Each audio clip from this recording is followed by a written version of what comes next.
അപ്പോൾ ഇവിടെ പി ജയരാജൻ പറഞ്ഞ ഈ കാര്യങ്ങൾ അത് ഡിവൈഎഫ്ഐ ഏറ്റെടുക്കുന്നുള്ളൂ. കാരണം ഡിവൈഎഫ്ഐയുടെ സഖാക്കളാണല്ലോ അന്ന് വെടിയേറ്റ് വീണത്.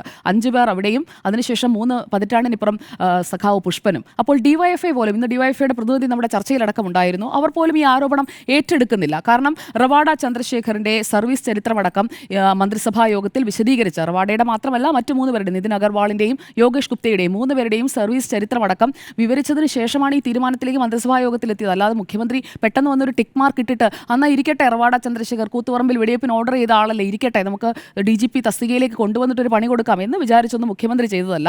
ആ 3 പേരിൽ ആർക്കാണ് മെറിറ്റ് എന്ന് നോക്കി അതിൽ ഒരാളെ പിക്ക് ചെയ്യുകയാണ് ചെയ്തത്. മറ്റ് 2 പേർക്കും എതിരെ നിങ്ങളൊക്കെ സൂചിപ്പിച്ചതുപോലെ മറ്റ് പല കാര്യങ്ങളും പരിഗണനാ വിഷയമായി വന്നിട്ടുമുണ്ടാകാം. ഇവിടെ MV രാഘവൻ അന്ന് ഈ വെടിവെപ്പിൽ ഇത്രയും 5 പേരുടെ രക്തസാക്ഷിത്വത്തിലേക്ക് നയിച്ച ഒരു ആക്ഷൻ ഇനിഷ്യേറ്റ് ചെയ്ത ഒരാളാണ്.